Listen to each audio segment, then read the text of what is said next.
Alors, vous savez que l'Après et tous leurs alliés comptent organiser une primaire la plus large possible de la gauche. Ils sont en train de préparer des annonces apparemment, des modalités détaillées, vote en ligne, vote papier, qui peut se présenter, qui peut voter dans la primaire et toutes ces choses super importantes. Apparemment, ils préparent des annonces pour début décembre, donc normalement ça va venir assez rapidement. Entre-temps,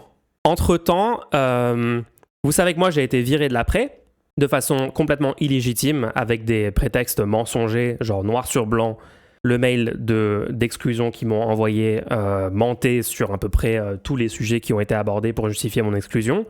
Allez revoir, j'ai fait une vidéo là-dessus pour détailler. On est revenu sur chaque élément du mail, chaque accusation dedans. Mais nous avons, en attendant, eu un sorte de débat entre Aymeric Caron et Raquel Garrido. Donc Raquel Garrido, mon ancienne camarade de l'Après, qui a probablement participé à mon exclusion. En tout cas, elle y était favorable, de ce que j'en sais. Et c'est une responsable majeure de l'Après, donc il n'y a pas vraiment de doute sur sa position là-dessus. Regardez un petit peu ça. Donc Aymeric Caron, je ne sais pas si vous êtes au courant, mais Aymeric Caron, Aymeric Caron fait partie d'un parti qui s'appelle Rêve pour le vivant, un parti de lutte pour les droits des animaux, sur l'écologie, sur plein d'autres sujets. Et donc, il y a eu un sort de désaccord, je pense, entre le parti d'Aymeric Caron et LFI pour les municipales à l'échelle locale au 18e arrondissement de Paris. Enfin, on ne va pas rentrer trop dans le détail là-dessus. C'est pas hyper intéressant, mais en gros, apparemment, il y aura une candidature de Rêve pour le vivant. Il y aura une liste Rêve pour les vivants séparée de la liste LFI. Bon, enfin, ok. Bref.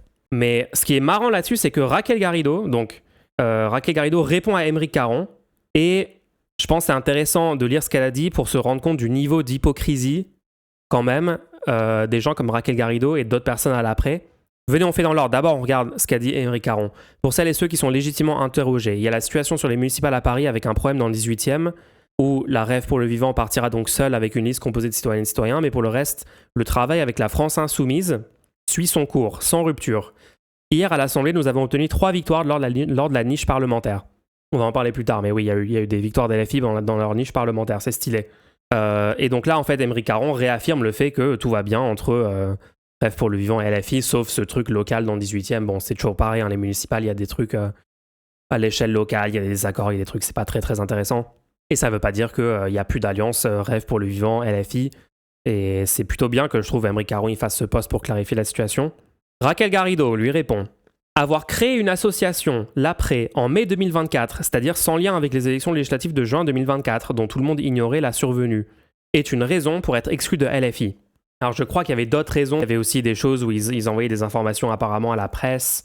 Ils participaient à en gros, tacler la France insoumise de diverses manières. On va pas revenir là-dessus, mais soutenir les listes, encore une fois, donc Raquel Garrido parle du fait d'être exclu de LFI. Encore une fois, de ce que j'en ai compris, Raquel Garrido n'a pas été choisie à nouveau dans sa circonscription comme candidate dans l'accord Nouveau Front Populaire comme candidate LFI. Donc elle a juste pas été réinvestie en fait sur sa localité. Et ils ont choisi, je pense, Ali Diouara à la place sur sa circonscription. Donc c'est pas du tout une exclusion du parti en fait qui a eu lieu à ce moment-là. Tout le monde a dit voilà, c'est une purge, c'est une exclusion et tout. En fait, ce n'est pas une exclusion. Contrairement à ce que l'Après fait avec moi, hein, où là, il y a un mail explicite où je suis exclu définitivement du parti. Hein. Là, c'est pas genre, il n'est pas réinvesti ou quoi. Hein. C'est voilà, il y a certaines purges sont des vraies purges, d'autres sont pas vraiment des purges. Soutenir des listes unitaires de gauche au municipal de 2026 vous vaut d'être exclu de LFI, Grenoble, Lyon, Bourges, Vierzon, etc. Qu'est-ce qu'elle entend par liste unitaire de gauche?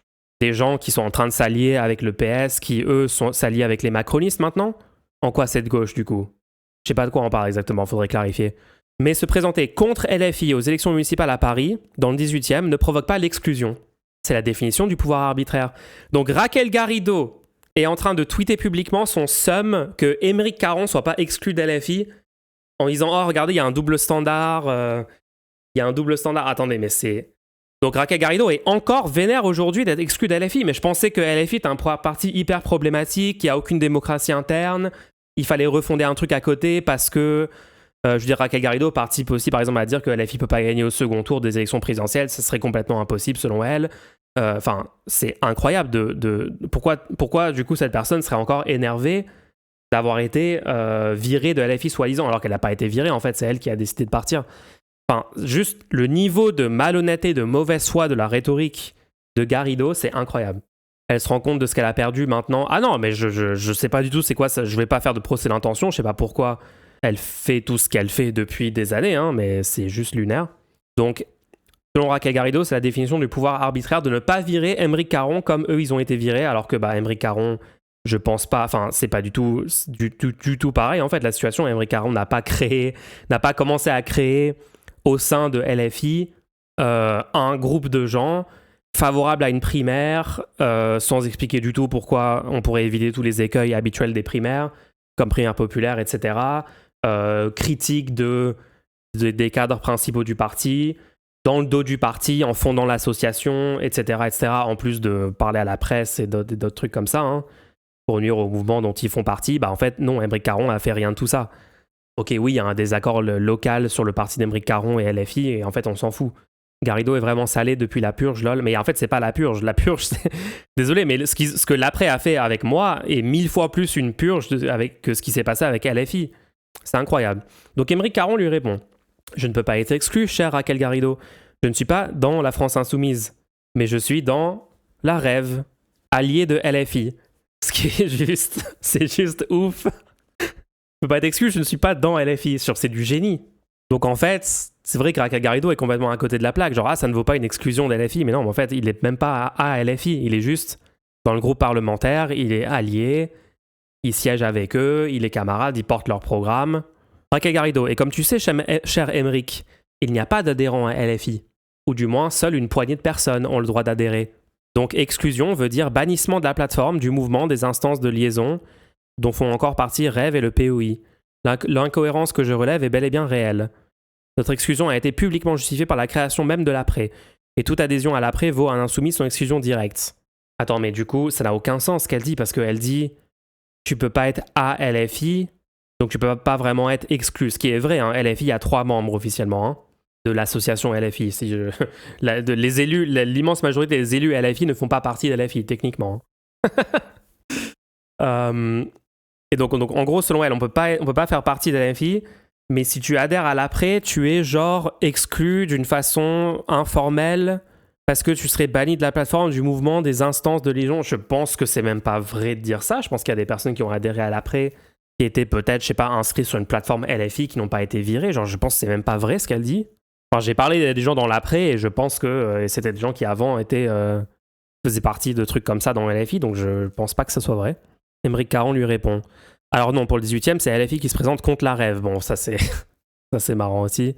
Raquel Garrido: ok, mais au final, ça revient au même. Rêve et LFI seront en concurrence électorale, alors que des dizaines de militants insoumis ont reçu des mails d'exclusion parce qu'ils soutenaient ou étaient soupçonnés d'envisager de soutenir une autre liste que la liste officiellement soutenue par LFI. L'incohérence est manifeste, elle ne s'explique que par le... En fait, pourquoi elle est obsédée par LFI encore? Je pensais que vous vouliez pas être dans ce parti et que vous avez fondé un truc à côté avec une vraie démocratie interne qui marche 1000 fois mieux, etc. Et que maintenant, vous voulez que les gens rejoignent ça. Donc pourquoi continuer à critiquer un parti dont vous voulez plus faire partie et d'avoir le seum qu'il y a des gens virés et d'autres gens pas virés? Genre, ça n'a aucun sens. L'incohérence est manifeste, elle ne s'explique que par le caractère arbitraire du pouvoir disciplinaire au sein de LFI. Donc voilà, donc c'est encore une fois Raquel Garrido qui parle d'un pouvoir disciplinaire arbitraire au sein de LFI. Il y a moyen, les gens. Hein. Moi, je pense qu'il n'y a pas de démocratie interne à LFI et je pense qu'il y a des arguments totalement valides pour que on maintienne dans LFI un système où il n'y a pas de démocratie interne, puisque, surprise, surprise, tous les partis qui ont créé... Ou alors, faudrait m'expliquer comment fonctionnerait un système de démocratie interne qui s'affranchit de ces immenses risques-là, qui sont les risques d'être infiltrés par des personnes qui ne veulent pas appliquer un programme de gauche de rupture. Surprise, surprise, c'est ce qui s'est passé avec le Parti socialiste, d'accord ? Parti socialiste, Jean Jaurès, ils sont pour socialiser les moyens de production. Mitterrand, il est pour nationaliser 25% de l'économie privée française, pour la retraite à 60 ans, etc., etc. Ok, ça c'était en 1981. Petit à petit, des gens comme Hollande, des gens comme Valls, etc. vont au PS, l'infiltrent et gagnent au sein du parti, gagnent de la notoriété, arrivent au pouvoir dans le parti lui-même, deviennent majoritaires. Et du coup, une fois que le parti est au pouvoir, ils font une politique complètement de droite. Ils repoussent l'âge de départ à la retraite, comme a fait Hollande, passant le nombre d'annuités de 41,5 à 43.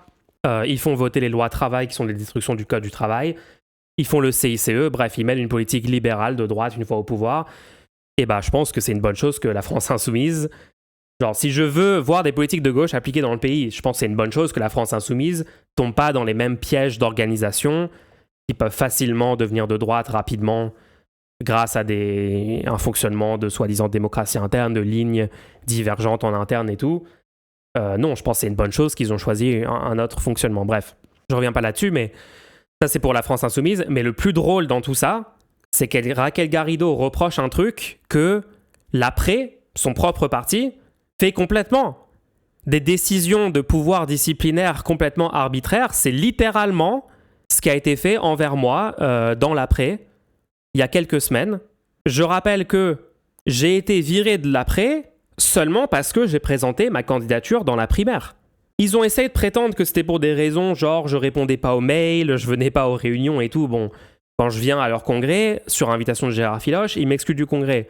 Quand ils m'envoient des mails pour venir à d'autres événements et tout, je leur réponds oui, je veux bien, et après ils me ghostent, ils me répondent plus. Et après on me reproche de pas venir aux événements. On me reproche de venir quand je viens, et quand ils m'invitent et que je viens pas, ils me le reprochent aussi, alors qu'en fait j'avais demandé à quand même pouvoir venir. Ça n'a juste aucun sens leur argumentaire. Donc en fait la réalité de mon exclusion, c'est que j'ai présenté ma candidature à la primaire de l'après, c'est-à-dire exactement ce qu'a fait mon ancienne camarade Clémentine Autain quelques mois avant moi. Donc en termes de décisions disciplinaires arbitraires où certaines personnes sont exclues définitivement du parti, noir sur blanc, hein, sans doute sur le fait que c'est une exclusion, et d'autres personnes qui font exactement la même chose ne sont pas du tout exclues, mais restent dans les membres dirigeants du parti, comme Clémentine Autain, l'après, c'est un parti qui est expert des décisions arbitraires disciplinaires. Donc du coup, ça rend encore plus drôle le tweet de Raquel Garrido où elle dit que c'est un scandale si LFI fait ça et tout. Mais en fait, LFI, ils n'ont pas de démocratie interne. Vous dites que vous avez une démocratie interne et vous dites que ça fonctionne différemment et tout. Et en fait, dans les faits, c'est encore pire en termes de contrôle non démocratique et en termes de décision arbitraire. En fait, c'est juste l'hypocrisie. Moi, j'en peux plus des gens qui ont ce niveau-là d'hypocrisie. J'en peux plus qu'on les laisse tranquilles là-dessus, que personne dise rien et tout. Genre, on en parle ou pas? Ça fait peur de ouf de se dire que les gens capables de faire ça envisagent de gouverner le pays. Fake news, c'est parce que t'as pas Telegram et que t'as mangé du riz. Non, mais les gens, ils m'ont parlé du fait qu'il y avait un groupe WhatsApp, ok? Genre, moi, les mails que j'ai reçus, c'était il y a un groupe WhatsApp, est-ce que tu veux être dedans? J'ai dit oui, je veux bien être dedans. Et après, il y a des gens de l'après, et ça, je l'ai appris parce qu'on m'a contacté et tout, mais il y a des gens dans l'après qui ont dit non, mais c'est logique qu'il soit viré mulch parce que il n'était pas dans le groupe Telegram. Mais j'étais même pas au courant qu'il y avait un groupe Telegram. On m'a parlé d'un groupe WhatsApp. En fait, je sais même pas pourquoi je rentre là-dedans. De base, le concept d'exclure quelqu'un d'un parti parce qu'il n'est pas dans un groupe chat, c'est complètement fou. C'est moi qui ai vu ça sur Twitter. Oui, non, mais quelqu'un avait vraiment dit ça. Hein. C'était quelqu'un de l'après qui avait vraiment dit ça. Elle a raison dans un certain sens. Je suis dans LFI, je te confirme que tu peux être exclu si tu présentes des candidats contre LFI. Bah oui, historiquement, il y a des gens qui se sont fait exclure de LFI pour diverses raisons. Parfois quand même plutôt des bonnes raisons. Le vrai risque, c'est même pas l'infiltration, c'est l'évaporation des idées face aux réactions de sidération. Il suffit de voir le cas Quatennens, si c'était géré démocratiquement, il serait resté. Ah oui, je pense que je sais que la France Insoumise a mal géré Quatennens globalement. J'ai eu des désaccords sur plein de choses qu'ils ont fait à ce moment-là. Je pense que si ça avait été laissé au choix démocratique des sympathisants LFI ou quelque chose comme ça, d'ailleurs je sais même pas comment on déterminerait que tu fais partie de ce groupe ou non, hein, mais s'il y avait un fonctionnement alternatif avec une soi-disant démocratie interne, à mon avis, il y aurait eu une décision encore bien pire de soutien derrière Quatennens, complètement illégitime. Non, mais il y a 400 000 raisons de ne pas vouloir recréer un fonctionnement interne similaire au PS. Hein. En fait, encore une fois, tu pourrais avoir un fonctionnement de démocratie interne complète si tu étais un micro-parti. Ça veut dire si tu filtrais à l'entrée, tu t'assurais que les gens qui rejoignent le parti sont déjà complètement d'accord sur le fond politique ou alors d'accord à 90%. Et donc, tu n'es pas en train de laisser rentrer des personnes qui, en fait, s'ils ont des pouvoirs de décision, bah, eux, ils sont peut-être pas pour la 6ème République, ils sont peut-être pas pour augmenter le SMIC autant, ou ils sont peut-être pas pour la retraite à 60 ans, ils sont peut-être pas pour enlever le genre à l'état, enfin, permettre le changement de genre à l'état civil hyper facilement, pour les droits des personnes trans, pour le féminisme, tu vois, bien sûr qu'il y a plein de gens qui font des campagnes, qui au moment des élections, ils se disent, bah, let's go, là, il faut faire gagner la gauche, je vais faire du porte-à-porte, je vais tracter, je vais soutenir mes camarades, je vais participer à l'effort, etc. Mais sont pas basés sur tous les sujets et politiquement sont peut-être sur plein de trucs qui sont réac. Enfin, les gens, moi j'ai déjà eu des discussions sur le terrain avec des gens qui sont des militantes et des militants de la France insoumise qui ont des positions désastreuses sur divers sujets, mais comme c'est le cas partout, hein, genre c'est évident. Donc ouais, ça serait possible, mais du coup, il faudrait contrôler énormément les personnes qui pourraient avoir accès à cette démocratie interne, s'assurer qu'il n'y a pas des personnes réactionnaires qui s'infiltrent et tout, enfin vraiment, c'est... Mais c'est évident, enfin ce que je décris là, si vous me dites, oula, mais parce que je sais qu'il y a des gens qui sont pas d'accord avec moi encore aujourd'hui là-dessus, hein. Les gens se disent, mais attends, de quoi tu parles, tu vois le mal partout et tout. Non, je vois ce qui s'est passé avec EELV, où maintenant ils ont soutenu Jadot. Jadot a gagné la primaire la dernière fois. Les gens, primaire ouverte, EELV, ils mettent Jadot, qui est une ligne beaucoup plus à droite que Sandrine Rousseau et tout. Il y a même plein de gens pendant la campagne 2022 qui n'étaient pas d'accord avec Jadot, qui disent, attendez, mais il n'y a pas de critique du capitalisme. Jadot, il dit, le jardinage, en fait, l'écologie sans critique du capitalisme, c'est du jardinage. Le jardinage, c'est bien, en fait, et tous ces propos-là de Jadot. Il y a plein de gens dans EELV qui n'étaient pas d'accord avec ça et qui même se sont dit, comment ça se fait qu'on a fait une primaire ouverte où du coup Jadot a pu gagner face à Sandrine Rousseau. Donc ça c'est EELV. Il y a le PS évidemment qui est devenu complètement de droite maintenant, qui est objectivement allié aux macronistes, puisque maintenant vous voyez que le PS est en train d'appeler à ce que les macronistes fassent un 49-3 pour leur budget de malheur. C'est incroyable. Et je pourrais rajouter le PCF là-dedans, qui a une très large majorité maintenant soutient les positions politiques de Fabien Roussel, qui est un réactionnaire sur un tas de sujets. Donc ouais, genre désolé, c'est oui, empiriquement, j'observe que ce genre de structures de partis qui ont pas mal de similarités entre EELV, le PS et le PCF, politiquement ne donnent pas des très très bons résultats vis-à-vis de faire un parti de gauche de rupture, central, populaire, qui peut l'emporter pendant une élection présidentielle, qui peut avoir une majorité absolue à l'Assemblée, qui peut avoir une majorité au second tour et tout. C'est désolé, ça ne fonctionne. Les trucs alternatifs ne fonctionnent pas. Donc après, moi je veux bien que les gens proposent un autre système, mais expliquez-moi pourquoi, expliquez-moi en détail comment ça marcherait, expliquez-moi pourquoi ça marcherait mieux vis-à-vis des objectifs politiques que j'ai moi personnellement, c'est-à-dire battre l'extrême droite et faire gagner un programme de gauche de rupture avec plus de 50% des Français qui votent pour. Voilà, mais c'était juste pour évoquer vite fait l'hypocrisie de ces gens et le fait que c'est ces personnes-là qui vont organiser la primaire de l'après, la primaire la plus large possible, et donc je suis pas vraiment rassuré sur les modalités qui vont nous être présentées début décembre, mais bon, on en parlera quand on aura les infos. À mon avis, ça va être une catastrophe. Et bien sûr, nous présentons toujours à la primaire. Nous sommes en pleine campagne pour cette primaire large. Votez Badmuche dans la primaire, les gens. C'est la meilleure façon de s'immuniser face au risque de la primaire de créer plus de divisions, puisque je suis le seul candidat qui propose de me désister si je gagne la primaire et que je ne suis pas en tête à gauche dans les sondages et dans la dynamique de sortie de primaire. Ce qui n'est pas du tout impossible, et c'est pas non plus garanti que je sois pas en tête. Il y a moyen que la théorie de la primaire large, ça fonctionne, et en fait la personne qui gagne la primaire est en effet en tête dans le rassemblement, dans la dynamique de campagne, et donc si c'est moi qui gagne la primaire, et c'est le cas, ça serait une très bonne chose, les gens. On ira porter le programme NFP dans la présidentielle et on gagnera. Ça serait mieux pour plein de raisons, mais il faudrait prendre le temps d'en discuter et de développer.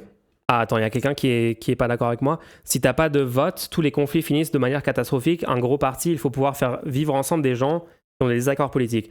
Bah, je t'invite à faire une proposition détaillée de fonctionnement alternatif, parce que vraiment, moi, ça fait genre 3-4 ans qu'on débat avec des personnes. On a eu plusieurs débats sur cette chaîne, avec des gens qui sont venus proposer d'autres fonctionnements, et à chaque fois, on n'était pas très très convaincus, puisque ça réglait pas les problèmes pointés du doigt au sein d'autres organisations de mécaniquement rapprocher la ligne globale du parti de la ligne moyenne en France, c'est-à-dire une ligne qui n'est pas de gauche de rupture en fait.